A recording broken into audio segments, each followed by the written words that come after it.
ಬೀದರ್ನಲ್ಲಿ 77ನೇ ಗಣರಾಜ್ಯೋತ್ಸವದ ಸಂಭ್ರಮಾಚರಣೆ ಮನೆ ಮಾಡಿದ್ದು ನಗರದ ನೆಹರು ಕ್ರೀಡಾಂಗಣದಲ್ಲಿ ಅದ್ದೂರಿಯಾಗಿ ಕಾರ್ಯಕ್ರಮ ನಡೆದಿದೆ. ಜಿಲ್ಲಾ ಉಸ್ತುವಾರಿ ಸಚಿವ ಈಶ್ವರ್ ಖಂಡ್ರೆ ಅವರು ಧ್ವಜಾರೋಹಣವನ್ನು ಮಾಡುವ ಮೂಲಕ ಗಣರಾಜ್ಯೋತ್ಸವಕ್ಕೆ ಚಾಲನೆಯನ್ನು ನೀಡಿದರು.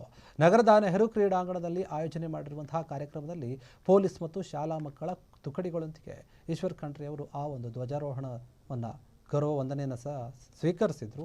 ಈ ವೇಳೆಯೇ ಒಟ್ಟು 13 ಪೊಲೀಸ್ ಮತ್ತು ಶಾಲಾ ತುಕಡಿಗಳಿದ್ದಂತಹ ಪಥಸಂಚಲನ ಕೂಡ ನಡೆದಿದೆ. ಈ ಸಂದರ್ಭದಲ್ಲಿ ಬೀದರ್ ದಕ್ಷಿಣ ಕ್ಷೇತ್ರದ ಶಾಸಕ ಡಾಕ್ಟರ್ ಶೈಲೇಂದ್ರ ಬೆಳ್ಳಾರ್ದೆ, ಸಂಸದ ಸಾಗರ ಖಂಡ್ರೆ ಮತ್ತು ಜಿಲ್ಲಾಧಿಕಾರಿ ಶಿಲ್ಪಾ ಶರ್ಮಾ, ಜಿಲ್ಲಾ ಪೊಲೀಸ್ ವರಿಷ್ಠಾಧಿಕಾರಿಗಳು ಭಾಗಿಯಾಗಿದ್ದರು.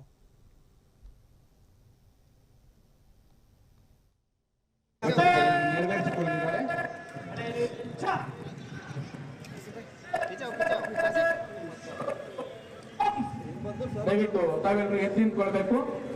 ತಾವು ಕೂತಿರುವಂತಹ ಸ್ಥಳದಲ್ಲಿ ಎದ್ದು ನಿಂತ್ಕೊಳ್ಬೇಕು ಅನ್ನುವಂತಹ ಕೋರಿಕೆ ಮಾಡ್ತೇನೆ.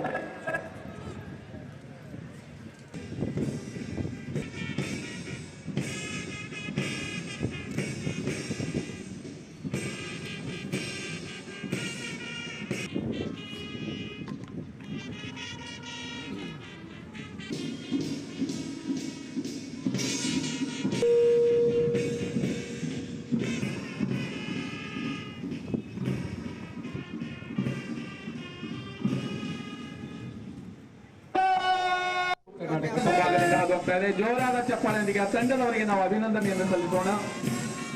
ನಾಗರಿಕ ಪೊಲೀಸ್ PSI ನೇತೃತ್ವದಲ್ಲಿ ಮುಂಭಾಗದಿಂದ ಹಾದು ಹೋಗ್ತಾ ಇದೆ. ಜೋರಾದ ಚಪ್ಪಾಳೆಯೊಂದಿಗೆ ನಮ್ಮ ಹೆಮ್ಮೆಯ ಮಹಿಳಾ ಪಡೆಗೆ ಅಭಿನಂದನೆಯನ್ನು ಸಲ್ಲಿಸೋಣ. NCC ಏರ್ವಿನ್ ಬೀದರ್ನ ತಂಡ ಕುಮಾರ್ ಸಲ್ಮಾನ್ ನೇತೃತ್ವದಲ್ಲಿ ಅತ್ಯಂತ ಶಿಸ್ತುಬದ್ಧವಾದ ಶಾಂತ್ ಕುಮಾರ್ ಉಪ ಆಡಳಿತ ಅವರ ನೇತೃತ್ವದಲ್ಲಿ ಅಗ್ನಿಶಾಮಕ ಪೊಲೀಸ್ ಬೀದರ್ನ ತಂಡ ಅವರ ನೇತೃತ್ವ, NCC ಜೂನಿಯರ್ 1 ಬೀದರ್ನ ತಂಡ ಕುಮಾರ್ ಗೌರವ ಗುಪ್ತಾ ನೇತೃತ್ವ, NCC ಜೂನಿಯರ್ 2 ತಂಡ.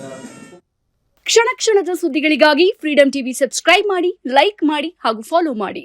ಹೊಸ ಸುದ್ದಿಗಳ ನೋಟಿಫಿಕೇಶನ್ಗಾಗಿ ಬೆಲ್ ಐಕಾನ್ ಮೇಲೆ ಕ್ಲಿಕ್ ಮಾಡಿ.